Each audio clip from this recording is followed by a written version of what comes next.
My self Alka and welcome to our excellence family. चलिए friend, start करते हैं हमारी आज की वीडियो, जिसमें हमारा टॉपिक है बड़े पैमाने के फुटकर व्यापारी। और ये बड़े पैमाने के फुटकर व्यापारी कौन है, आपको मालूम है ना।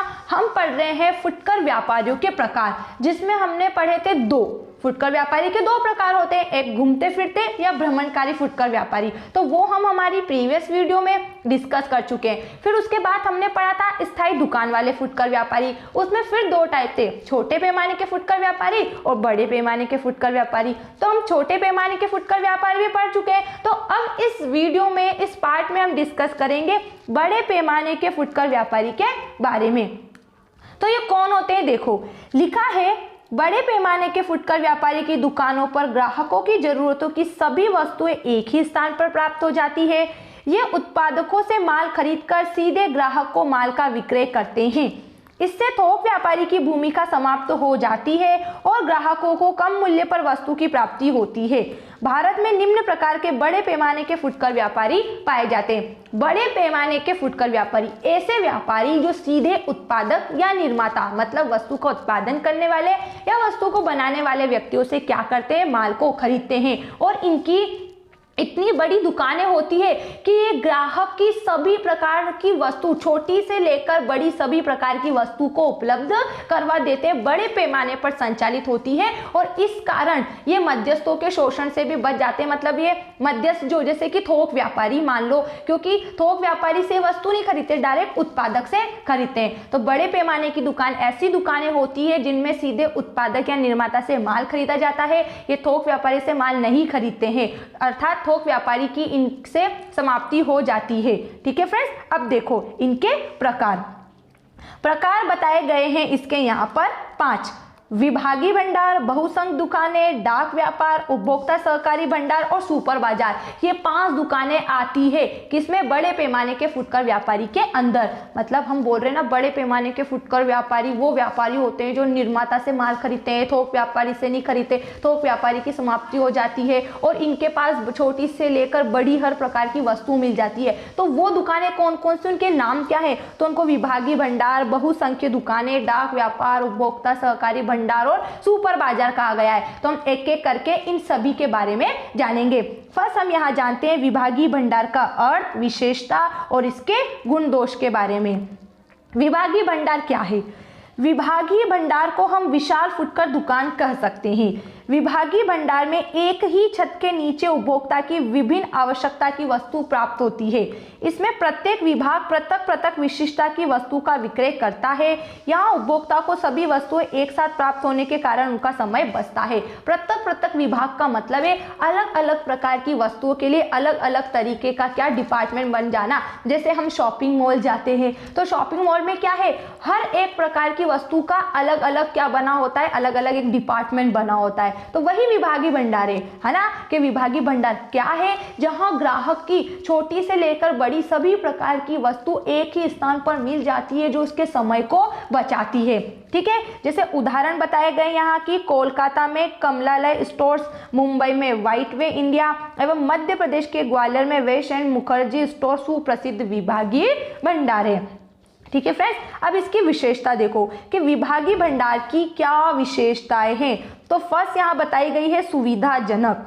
विभागीय भंडार शहर के मध्य में स्थित होते हैं। उपभोक्ता को विभागीय भंडार तक पहुंचने में कोई असुविधा नहीं होती। शहर के मध्य में, मतलब बीच में स्थित होते हैं। ग्राहक इन दुकान तक आसानी से जा सकता है और एक ही स्थान से अपनी सभी जरूरतों की वस्तुओं को खरीद सकते हैं। उन्हें उन दुकान तक जाने में किसी प्रकार की असुविधा भी नहीं होती।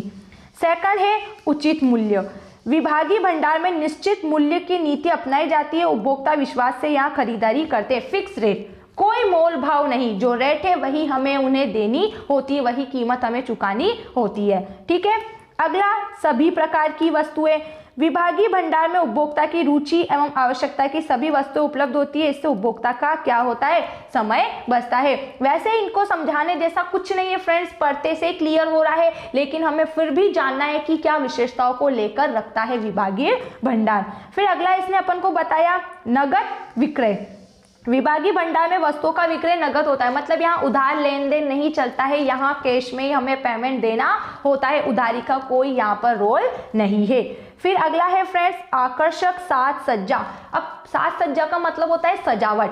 हर एक ग्राहक दुकानदार के पास कब जाता है, जब वो वहाँ की दुकान को देखता है, कुछ आकर्षित लगती है, कुछ अच्छी वो दिखती है, तब जाके ग्राहक वहाँ वस्तु खरीदने जाता है। तो इसके बारे में लिखा है कि विभागीय भंडार ग्राहकों को आकर्षित करने के लिए बहुत बड़े व आकर्षक रूप से सज्जित होते हैं, मतलब बहुत अच्छी साज सजावट करके ये रखते हैं। एंड लास्ट है स्वामित्व एवं प्रबंध। विभागीय भंडारों का संचालन एक ही स्वामित्व एवं प्रबंध के अधीन होता है। एक ही स्वामी होता है जो इनका मालिक होता है, बाकी वहाँ पे अलग अलग व्यक्ति होते हैं, लेकिन उन सब पर नियंत्रण रखने वाला व्यक्ति एक होता है। एक बार फिर देखो, हमने देखी विभागीय भंडार की विशेषता सुविधाजनक, जिसमें जाना कि ग्राहकों को आने जाने में किसी प्रकार की समस्या नहीं होती, वस्तु की फिक्स रेट चलती है, एक ही मूल्य होता है, सभी प्रकार की वस्तु मिल जाती है, नगद में ही वस्तु मिलती है, हमें उधार लेन देन वहाँ पर नहीं चलता है, दुकान को अच्छे तरीके से आकर्षित करने के लिए ग्राहकों को सजावट अच्छी की जाती है दुकान की, और स्वामित्व प्रबंधन एक ही व्यक्ति के हाथ में होता है। ठीक है फ्रेंड्स, अब विशेषता के बाद हम जानते हैं इसके गुणों के बारे में कि ये विभागीय भंडार की क्या गुण है, मतलब इससे हमें क्या फायदा है। ठीक फ्रेंड्स, तो पहला लिखा है बड़े पैमाने के क्रय के लाभ। बड़े पैमाने के क्रय के लाभ का मतलब है एक ही जगह से सभी प्रकार की वस्तुएं मिल जाती है, अलग अलग जगह जाकर हमें हमारे समय को खराब नहीं करना पड़ता, हमारा समय बच जाता है। तो विभागीय भंडार उत्पादकों से सीधे बड़ी मात्रा में माल का क्रय करते हैं। बड़ी मात्रा में माल क्रय करने से इन्हें यातायात व्यय की तो बचत होती है, साथ ही ये उत्पादकों से विभिन्न प्रकार की छूट एवं योजना भी प्राप्त करते हैं, जिसका फायदा ये अपने ग्राहकों को देते हैं। तो बड़े पैमाने के क्रय के लाभ दोनों के लिए बताया गया है। ठीक है, कि जो उत्पादक जो है उससे ये माल खरीद लेते हैं विभागीय भंडार वाले, तो बड़े पैमाने पर इन्हें माल मिल जाता है, और दूसरी ओर सभी प्रकार की वस्तुएं उत्पादक से खरीद के रखते हैं, तो ग्राहक को भी क्या होता है, एक ही जगह सभी वस्तुएं मिल जाती है, और साथ ही साथ इन्हें विभिन्न प्रकार की छूट भी मिलती है जब ये एक साथ माल खरीदते हैं। ठीक है, फिर अगला है एक भाव। विभागीय भंडार एक भाव फिक्स रेट की नीति पर चलते हैं, छोटे एवं बड़े सभी प्रकार के ग्राहकों को वे समान छूट प्रदान करते हैं, चाहे छोटा कस्टमर हो बड़ा, मतलब कि चाहे अमीर हो या गरीब हो, चाहे कोई ज्यादा वस्तु खरीदे चाहे कोई कम वस्तु खरीदे, सभी के लिए एक ही रेट होती है, कोई मोल भाव नहीं होता है। फिर अगला है आधुनिकता का प्रतीक। विक्रय हेतु नया उत्पाद सर्वप्रथम विभागीय भंडार में आता है, अतः उपभोक्ता को नए नए प्रकार की वस्तुएं प्राप्त हो जाती है, इसलिए इन्हें आधुनिकता का प्रतीक भी कहा जाता है। याद रखना, ऑब्जेक्टिव भी आ सकता है, आधुनिकता का प्रतीक कौन है, तो आधुनिकता का प्रतीक है विभागीय भंडार। इसे आधुनिकता का प्रतीक क्यों कहा गया फ्रेंड्स, क्योंकि यहाँ पर जब भी कोई नई वस्तु बनती है मार्केट में, जब भी कोई या कंपनियां कोई भी नई वस्तु का उत्पादन करती है, तो सबसे पहले इसी भंडार गृह में वस्तुएं आती है विभागीय भंडार में, इस कारण इसे आधुनिकता का प्रतीक कहा जाता है। फिर अगला है सामूहिक विज्ञापन। संपूर्ण विभागीय भंडार के लिए एक ही विज्ञापन दिया जाता है। इस एक ही विज्ञापन से विभागीय भंडार की समस्त उप विभागों का एक साथ विज्ञापन हो जाता है, अतः विज्ञापन व्यय की राशि ज्यादा होते हुए प्रति इकाई विज्ञापन व्यय न्यूनतम होता है। सामूहिक विज्ञापन मतलब समूह में विज्ञापन करना, किस बात का, जो विभागीय भंडार के अंदर जो सारी वस्तुएं हैं उन सब वस्तुओं का एक ही पैम्पलेट के माध्यम से आप क्या कर सकते हो, विज्ञापन कर सकते हो, जिससे क्या हुआ कि एक विज्ञापन से सभी वस्तुओं का एड हो गया और आपका धन भी बचा। ठीक है, एंड लास्ट है अतिरिक्त सुविधा। बड़े बड़े विभागीय भंडारों में वस्तुओं के विक्रय के साथ खान पान, मनोरंजन एवं खेल कूद की सुविधा भी उपलब्ध रहती है। इन सुविधाओं से ग्राहक विभागीय भंडारों में आने के लिए आकर्षित होते हैं। मतलब ये केवल हमारे उपभोग वस्तुएं नहीं, साथ ही साथ हमारे मनोरंजन की वस्तुएं भी हमने उपलब्ध कराते हैं। तो हमने कौन कौन सी विशेषता पढ़ी इसकी, एक बार फिर देखेंगे। हमने पढ़ा विभागीय भंडार में बड़े पैमाने पर माल क्रय करने से ग्राहक को और ये जो विभागीय भंडार का मालिक होता है, ये जो उत्पादक से माल खरीदता है, दोनों को फायदा होता है। एक ही रेट यहाँ चलती है, उधार कोई काम नहीं होता है। आधुनिकता का प्रतीक, जब भी कोई नई वस्तु बनती है सबसे पहले विभागीय भंडार में आती है। एक साथ विभागीय भंडार में रखी गई सभी वस्तु का विज्ञापन करके विज्ञापन व्यय से बचा जा सकता है। और अतिरिक्त सुविधा, उपभोग की वस्तुओं के साथ साथ ग्राहकों के मनोरंजन की वस्तु भी उपलब्ध कराने का काम करता है विभागीय भंडार। ठीक है फ्रेंड्स, अब विभागीय भंडार के लाभ या इसके गुण जानने के बाद हम चर्चा करेंगे इसके दोषों के बारे में कि जहां ये हमें इतनी सुविधा दे रहा है वहां कहीं ना कहीं कुछ समस्या तो होगी। तो कौन कौन सी वो समस्या है, कुछ पॉइंट से समझने का प्रयास करते हैं। जैसे पहला बोला अत्यधिक पूंजी। अत्यधिक पूंजी मतलब बड़े पैमाने पर इसमें पैसा लगाना। अब क्यों लगाना, क्योंकि इसमें सभी प्रकार की वस्तु है। अब सभी प्रकार की वस्तुओं के लिए इतनी बड़ी दुकान होनी चाहिए, इतना बड़ा विभागीय भंडार होना चाहिए। फिर अगर इतना बड़ा विभागीय भंडार बनाना है, बैंक से पैसा लेना, ब्याज सहित उसका भुगतान करना। तो किस तरीके से इसमें हमें फायदा और नुकसान है वो देखते हैं। तो लिखा है इनकी स्थापना एवं संचालन में अत्यधिक पूंजी की आवश्यकता होती है। पूंजी की व्यवस्था बैंक ऋण एवं अन्य संस्थाओं से करना पड़ती है, जिनसे ब्याज का भार उपभोक्ता पर पड़ता है। मतलब वो तो क्या करेंगे, जो भी उनका खर्चा होता है वो खर्चा क्या करेंगे, वस्तु की कीमत पे जोड़कर हमसे लेंगे। फिर अगला है व्यक्तिगत संपर्क की कमी। कहने का मतलब है जब हम किसी छोटी शॉप पर जाते हैं तो आमने सामने रहते हैं, ठीक है, विक्रेता क्रेता आमने सामने रहता है। तो विक्रेता क्रेता को वस्तु के बारे में बताता है और क्रेता को भी अगर कुछ पूछना हो तो पूछ सकता है। लेकिन यहाँ ऐसा नहीं होता, क्रेता अपनी वस्तु को चयन करने के लिए यहाँ पे अकेला ही रहता है। तो विभागीय भंडार इतने बड़े होते हैं कि प्रबंधकों से ग्राहकों का प्रत्यक्ष एवं व्यक्तिगत संपर्क नहीं हो पाता। ग्राहक अपनी समस्या प्रबंधक तक नहीं पहुंचा पाते। मतलब कि ग्राहक को अगर किसी प्रकार की वस्तु में कुछ फीचर्स चाहिए तो ऐसी डिस्कशन वो नहीं कर पाता। अगला है अधिक संचालन व्यय।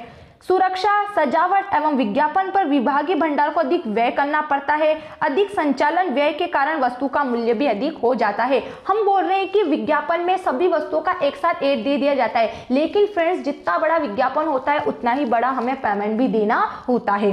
ठीक है, अगला साख सुविधा।